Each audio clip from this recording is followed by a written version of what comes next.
네, 김영환입니다. 오늘부터 같이 민수기 말씀 살펴보겠습니다.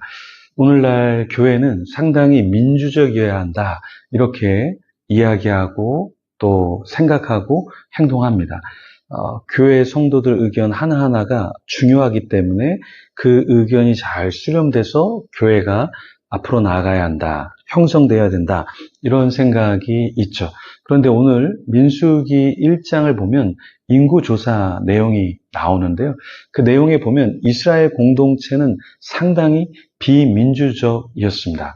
하나님 주권 아래서 성도들의 의견 수렴이 아니라 전적으로 탑다운 방식, 요즘 사람들이 가장 싫어하는 위에서 아래로 내려서 하는 말을 그대로 따라야 되는 그런 방식으로 모든 것이 진행이 되었다라는 거예요. 그래서 우리가 이 민수기를 보면 굉장히 거북하고 어려울 수도 있어요. 민주적으로 모든 게 진행돼야 되는데 왜 이렇게 될까?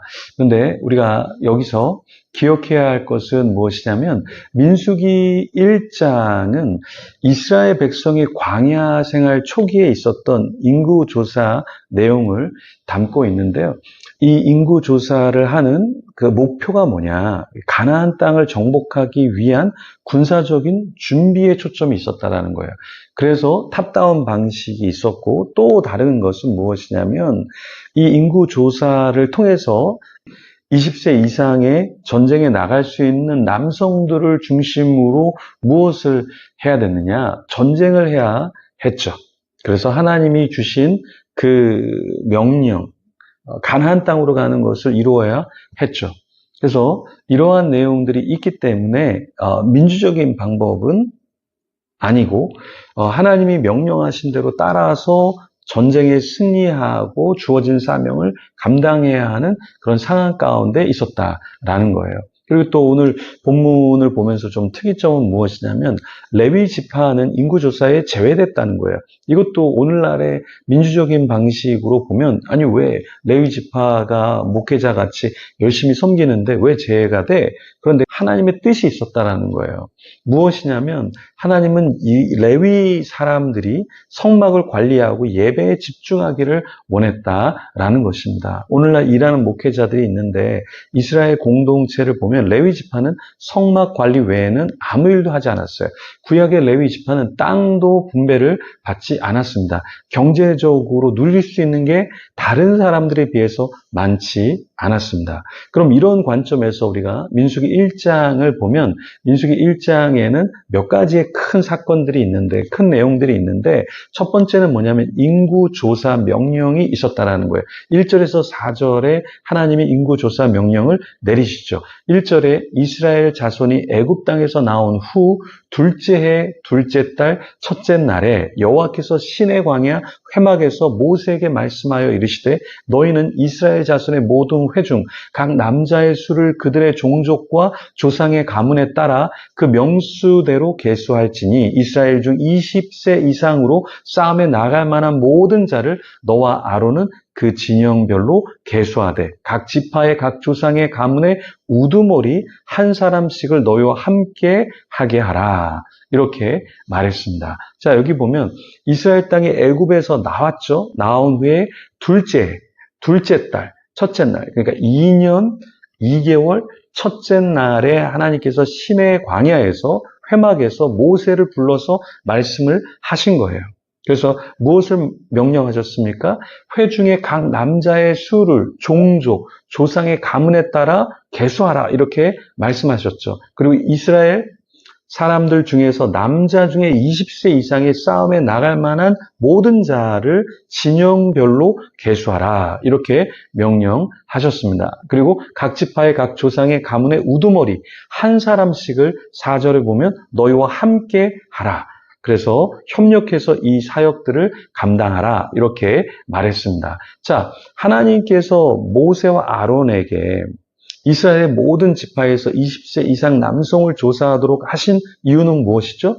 전쟁에 나갈 수 있는 군사력을 파악하기 위한 것이었죠. 그냥 하나님이 인구조사에 무목적을 가지고 말씀하신 것이 아니라 앞으로 일어날 일들을 준비하도록 하신 거예요. 그래서 우리 교회도 그렇고 공동체도 그렇고 우리가 어떤 일을 할 때 하나하나 차근히 준비를 해야 되는 것이죠. 그리고 혼자 일하는 것이 아니라 여기서도 하나님이 계명을 주셨지만 명령을 주셨지만 어떻게 일하라고요? 함께 일하라 말씀하셨습니다. 그리고 하나님은 이제 5절에서 16절에 보면 어떤 말씀을 하시냐면 하나님께서 이 이스라엘 백성들에게 지도자를 임명하라 이렇게 말씀을 하셨습니다.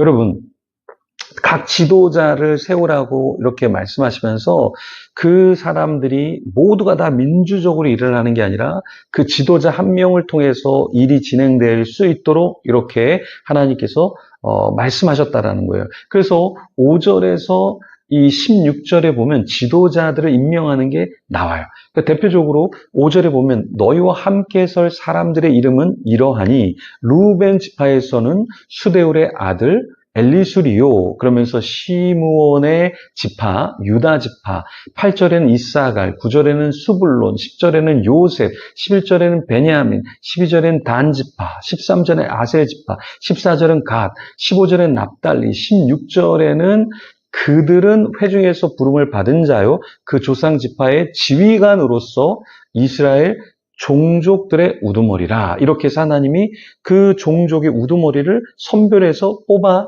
주십니다. 왜 하나님은 이렇게 하셨을까요? 인구조사라는 것, 또 앞으로 있을 행군, 또 가나안 땅의 그 전쟁을 준비하기 위해서는 지도자가 뽑혀야 한다라는 거예요. 그래서 중요한 역할을 담당할 자들을 한 명 한 명 하나님께서 세워 나가셨다라는 것입니다. 우리 교회도 마찬가지로 장로라는 사람들을 세우잖아요. 그렇죠? 왜 이러한 장로라는 사람을 세워 나갈까요? 어떤 리더자를 왜 세워 나갈까요? 네, 큰 일을 앞두고 더 많은 일들을 잘 체계적으로 감당하기 위해서는 교회에서는 사역자, 또 간사무리, 또 장로님들, 권사님들, 집사님들을 이렇게 세워 나가는 것이죠. 자, 그리고 또 17절에서 46절에는 지파별 인구 조사를 하도록 하십니다. 그래서 각 지파에 얼마만큼의 인구가 있는가 이것을 하나하나 이렇게 조사를 하는데요. 가장 많은 인구가 있었던 그 지파는 어디였을까요? 네, 유다 지파였는데 유다 지파는 74,600명이나 됐어요. 그 외의 지파들도 각 군사적 역할을 담당하는 사람들이 있었는데 전체에 계수된 인구는 얼마냐면 60만 3,550명이었습니다. 60만 명이 넘었습니다. 20세 이상의 남자만 60명이니까 그러면은 여자들 또 나이 든 사람들 이러한 사람들까지 계수하면 우리가 대략 4배 정도라고 하면은 200만이 넘는 것이고 또 더 많은 예전에는 아이들을 더 많이 낳았으니까 그래서 20만 명이 아니라 200만 명이 아니라 훨씬 더 많은 400만이 될 수도 있고 500만이 될 수도 있고 그렇죠? 600만이 될 수 있겠죠.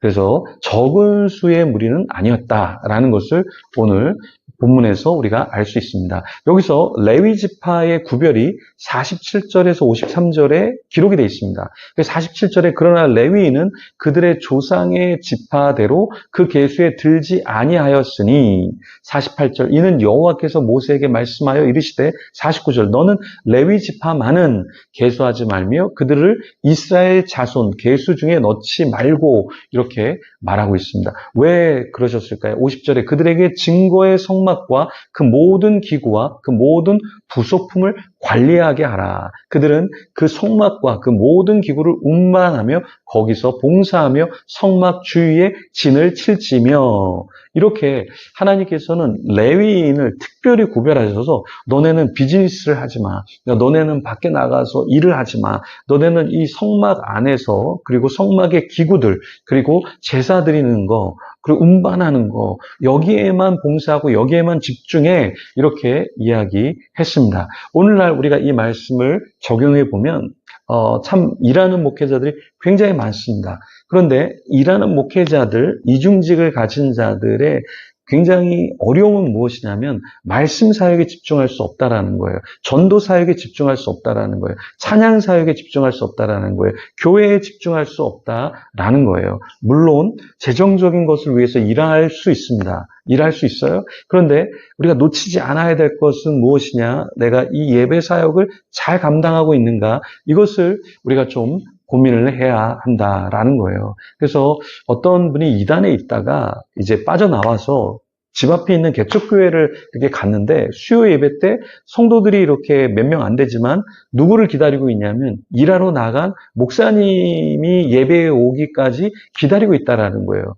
자기가 이단에 있을 때 이런 일이 없었는데 전통교회라고 하는 어떤 교회에 와서 이렇게 예배를 드리는데 목회자가 일하러 나가고 오히려 성도들은 교회에 와서 예배를 기다리는데 말씀을 전하고 예배를 섬길 사람은 일하고 끝나고 허겁지겁 오는 상태 가운데서 이렇게 예배가 진행되는 것을 보고 굉장히 마음이 어려웠다라는 이야기를 하더라고요. 물론 일할 수 있습니다. 그런데 중요한 것은 무엇이냐?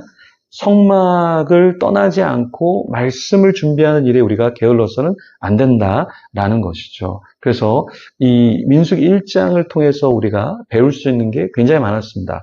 그런데 중요한 것은 무엇이냐면 우리도 레위인이다. 우리도 하나님이 택한 예배자이다.